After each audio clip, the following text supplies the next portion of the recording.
Bismillahirrahmanirrahim. Alhamdulillahi Rabbil alamin. Wassalatu wassalamu ala ashrafil mursalin wa ala alihi wa ashabihi ajma'in. Amma ba'd. Assalomu alaykum va rahmatullohi ta'ala va barakatuh. Bismillahirrahmanirrahim. Nafs tarbiyasi silsila darslarimizdan, tasavvuf darslaridan birodarlar, xushu manzilatini o'qiyotgan edik, davom etamiz. Xushu va najot. Xushu manzilati birodarlar najotning ichiga kiradi. Xushu qalbni Allohga moyil bo'lishligi, qalbni egilishligi, xushu qalbning Allohdan qo'rqishligi. Namozimizda birodarlar xushu bo'lishligi kerak. Qad aflahal mu'minun allazina hum fi solatihim xoshi'un. Namozlarida xoshi bo'lganlar, namozlarida xushuda bo'lgan mu'minlar najot topdi. Shuning uchun ayrim ulamolar aytishadi, namozda xushu bilan turish namozning fazilatlaridan emas, balki farzlaridan deyishadi. Ayrim ulamolar yo'q, bu fazilatidan deyishadi. Xushu haqidagi birinchi oyat shu edi. Qad aflahal mu'minun allazina hum fi solatihim xoshi'un. Ikkinchi oyat. Bugun bir qancha oyatlar o'qiymiz. Bu oyatlarda xushu haqida so'z ketadi. Modomiki Qur'onda bir mavzu haqida so'z ketibdimi, demak bu mavzu hazlakan mavzu emas. Biz xushu manzilatini, xushu mavzuni sizlar o'qiyapmiz. Astagfirullah. Alam ya'ni lillazina amanu an takhsha qulubuhum li zikrillahi va ma nazala minal haqq. Iymon keltirgan zotlar uchun dillari Allohning zikriga va nozil bo'lgan haq Qur'onga xoshi bo'lishi, moyil bo'lishi vaqti kelmadimi?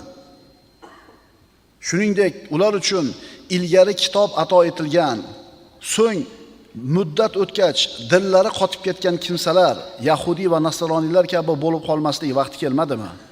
Ulardan, Yahudi va Nasroniylardan ko'proqlari fosiq, itoatsizdir. Qur'onga va payg'ambarimizga nozil qilingan narsaga qalblarning xoshi bo'lishligi, xushuli bo'lishligi, egilishligi vaqti kelmadimi? Alloh subhanahu va taolo erta kech tinimsiz zikr qilinadi. Ayniqsa musulmonlarning yurtlarida, masjidlarda, ilm majlislarida, mauizalarda, Ramazonda, Qur'on tilovatida.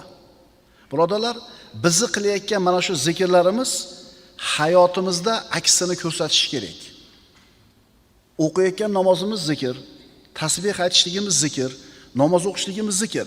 Mana shu qilayotgan amallarimiz hayotimizda ham ko'rinishligi kerak. Agar biz Allohning zikrida doim bo'lsak-ku, ammo yurish turishimiz, fe'l atvorimiz qilayotgan zikrimizni teskari bo'lib qolsa-chi, unda bu zikr bo'lmaydi. Bori qo'lida tasbih bilan o'tib ketgan begona ayollarga qarab qo'yadi. Qo'lida tasbih, tilida zikr. Ha, shu yerda bu odam zikr aytayaptimi yoki ko'zi bilan gunoh qilyaptimi? Qaysi tomonda bu odam? Qilayotgan fe'li tomonida. Qilayotgan ishimiz bilan aytayotgan so'zimiz ikki tomonni ko'rsatayotgan bo'lsa, biz qilayotgan tomonga qarayotgan bo'lamiz. Ma'qulmi? Agar sizni Allohni zikr qilishingiz xushu bo'ladigan bo'lsa, bu sizni amallaringizni ham isloh qilishligi kerak. Chunki Alloh taolo aytayapti, iymon keltirgan zotlar uchun dillari Allohning zikriga va nozil bo'lgan haq Qur'onga xoshi, xushuli, moyil bo'lish vaqti kelmadimi? Inson Allohni taniydi, iymon keltiradi, uni amrida mustaqim bo'ladi, namoz o'qiydi. Ammo mana shu namoz o'qiyotgan namozxonda ham ba'zida qalbi zanglab qoladi. Ibodatlari shunda faqat shakli bo'lib qoladi. Namozda turadi, xayoli bozorda bo'ladi. Ya'ni qalb zanglab qolganligining alomatlaridan bittasi qalbi ibodatda emas, dunyosida bo'ladi. Qalbida xushu bo'lmaydi. Ibodat u uchun quruq harakatlarning yig'indisiga aylanib qoladi. Roza tutadi, ammo qalbida xushu yo'q. Hajga keladi, sayyohdek, sayohatchidek, qalbida xushu yo'q. Shuning uchun birodarlar, bilib qo'yaylik. Xushu ibodatning siri. Xushudan, ya'ni ibodatdan ko'zlangan maqsad xushu Aytyapmiz-ku, sizni qalbingiz xoshi bo'lsa, qalbingizda xushu bo'lsa, namozda turganingizda bozor sizga kelmasligi kerak. Hisob-kitoblar kelmasligi kerak. Muammolar kelmasligi kerak. Siz namozda turib, o'sha narsalarga hayo ketyaptimi? Hayolingiz ketyaptimi? Demak, xushu yo'q. Faraz qiling, bir odamni o'limga hukm qilishdi. Hozir osishadi yoki kallasini olishadi. 2 rakat namoz o'qib ol deb ruxsat berishadi. Mana shu namozda xushu bo'ladi. Chunki namozda o'qib bo'lishiga qatl bo'lishini biladi, dunyodan chiqib ketishini biladi, o'shuning uchun mana shu odamning namozida xushu bo'ladi. Eslang, qachon shunaqa xushu bilan namoz o'qigansiz? Bir 10 yil bu yog'ini istaydi, orqani istab. Uyalib qolasiz. Aytyapmiz-ku, ibodatlarda hammasini siri, orqasidan ko'zlangan maqsadi mana shu xushu edi. Xushusiz qilingan ibodat ruhsiz jasadga o'xshaydi. Xushusiz qilingan ibodat bu bor yo'g'i rasm-rusumlar yig'indisi bo'lib qoladi. Ana, mushriklarni ko'rmaysizmi? Ibodat deb o'zlaricha bir harakatlarni qiladi. O'tiradi, turadi, yuguradi, ammo ruhi yo'q. Bizning namozimiz bilan ro'zamiz ham shunaqa bo'lib qolmasligi kerak. Mana xatmida turibmiz. Soatga qarab qo'yamiz. 5 minutdan o'tib ketdi mo 2 rakat. Matajinda cho'zib yubordi qori. Kanni yana qo'yib ketdi. Ehoz ko'tarilib ketdi. Chiyilab yubordi. Isib ketdi xona, sovib ketdi xona. Subhanalloh. Boyaga qatlga hukm qilingan odam namoz o'qiyotganda oyog'ini yumshoqmi, qattiqmi, issiqmi, sovuqmi e'tibor qiladimi? Yo'q. Nima uchun? Qo'rquv bor. Bizning ibodatlarimiz, birodarlar, marosimlar yig'indiga aylanib qolmasin.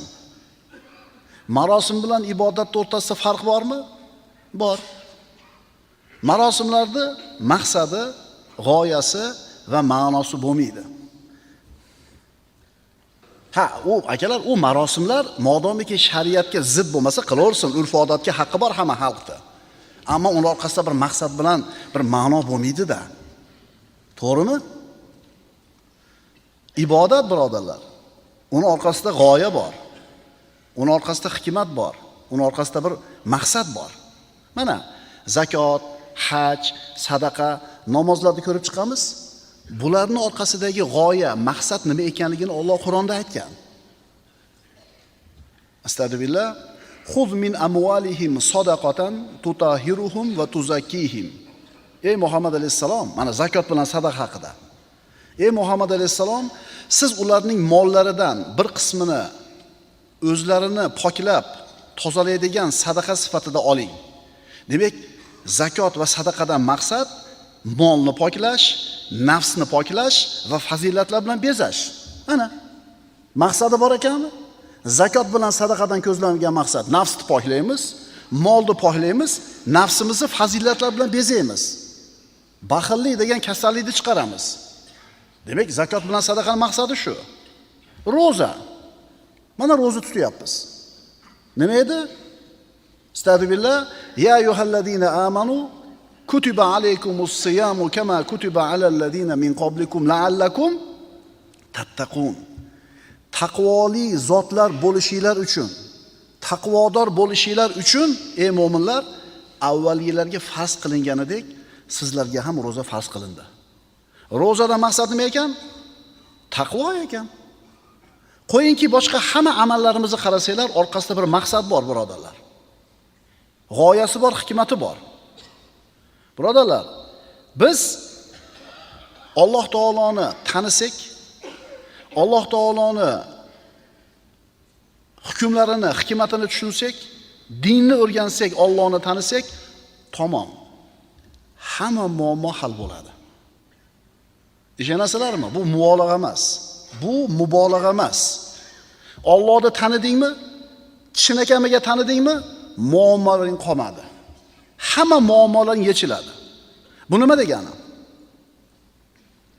Sen haqiqatan Allohni tanigan bo'lsang, Allohni Rob ekaniga, yaratuvchi ekaniga, ko'rib bilib kuzatuvchi ekaniga, har narsaga qodir ekaniga, Razzoq ekaniga, G'ofurur Rohim ekanligiga ishonching komil bo'lsa, sen gunoh qilmay qo'yasan. Gunoh qilmay qo'ydingmi? Muammo yechildi. Nima uchun? Chunki ustimizga kelayotgan qanaqa muammo bo'lmasin, birodarlar, o'zimizni qilayotgan gunohimiz sababidan keladi. Ma asobakum min musibatin fabima kasabat aydikum va ya'fu an kathir. Mana dalil. Nima musibat yetmasin deyapti Alloh taolo. Qanaqa musibat yetmasin? Bima kasabat aydikum. O'zingizlar xohishingiz bilan, ixtiyoringlar bilan qilgan ish sababidan keladi. Yana Alloh hamma gunohga jazo bermaydi, ko'pini kechirib turadi. Gunoh bormi? Musibatni kutavering. Gunohdan tiyildingizmi? Musibatlar, muammolar tugadi deging. Demak, Allohni taniganing aniq, Allohga iymoning komil, demak osiy bo'la olmaysan. O'sha ko'chada osiylik qilib yurgan odamlarni qarasangiz, muammosi mashi. Allohni tanimaydi ular. Allohni tanimaydi. Endi sen Allohni tanib, osiylikdan qutuldingmi? Demak, xayriyatga kirding. Muammolaring birin-ketin yechilishni boshlaydi. Chunki hozir aytdik, aksar muammolarimizning sababi nima ekan? Qilgan gunohlarimiz ekan. Qarang oyatning go'zalligini. Va man yattaqillaha yaj'al lahu makhrajan va yarzuqhu min haythu la yahtasib. Kim taqvo qilsa, Alloh taolo unga har qanday muammodan chiqib ketadigan yo'lni, yechimni beradi. Va orqasidan kutmagan joydan rizqni beradi. Taqvo qilsang, muammolaring yechiladi, kutmagan joydan rizqini beradi. Davomini qarang. Va man yatawakkal alallohi fa huwa hasbuhu. Kim Allohga ishini topshirsa, Allohga suyansa, tavakkul qilsa, bu odamning ishi Allohning qo'lida bo'ladi. Qarang, taqvo qiluvdingiz, muammoning yechimini berdi, rizqingizni berdi. Tavakkal qiluvdingiz, ishingizni qo'liga oldi. Endi sizga muammo qoladimi? Tushunyapsizlarmi? Muammo nimada? Katta savdo markazlarida ana shu sotuvchilarni nazorat qilib turishlik uchun ustlariga kamera qo'yib qo'yadi. Ko'rgansizlar. Kassalar ustida kamera turadi. Ana shu kamera orqali shu sotuvchini har bitta harakati kuzatib turiladi. Har bitta qilgan harakati, har bitta aytgan so'z yozilib turadi. Shuning uchun u ish joyida uxlamaydi, telefon o'ynamaydi, gaplashib o'tirmaydi. Nima uchun? Kuzatuvda ekanligini bilgani uchun. Agar odamlar ham qarang, bitta kamera o'sha savdogarni tartib intizomli qilib qo'yapti-ya. Bitta kamera ja oshib borsa ishdan haydab yuborar. Oyligini qisqartirib qo'yar, lekin bitta kamera uni kuzatib turganligini ko'rgani uchun ishini bilib qilganidek, agar odamlar ham hayotda Alloh ularning har bitta qilayotgan ishidan xabardor ekanligini bilsa, uyidami, ko'chadami, safardami, hazardami, va mana shu qilgan ish uchun Alloh taolo unga jazo berishiga aniq ishonsa, gunohga qo'laveramidi? Tushundinglarmi ukalar? Hayotingizda zo'r bo'lishini xohlasanglar, kelajakda va hozir gunohdan ehtiyot bo'linglar. Siz bilan biz qilayotgan bu ibodatlarimizdan ko'zlangan maqsad mana shu xushu, taqvo, qo'rquv edi.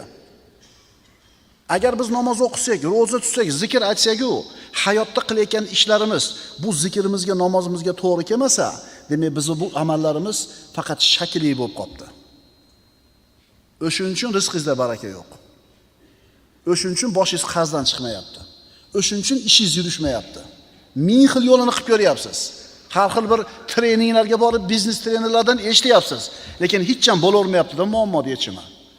Sabab nima ekan? Sabab nima ekan? Ana shu qilayotgan ishlarimiz bizni hayotimizda aksi ko'rinmayapti, ibodatlarimizda. Shuning uchun aytyapmiz, birodarlar, har bitta holatingda Alloh seni kuzatib turishiga aniq ishonsang, mushkulalaring hal bo'ldi. Gunoh qilmaysan, mana shu mushkulalaringni hal bo'lgani bo'ladi.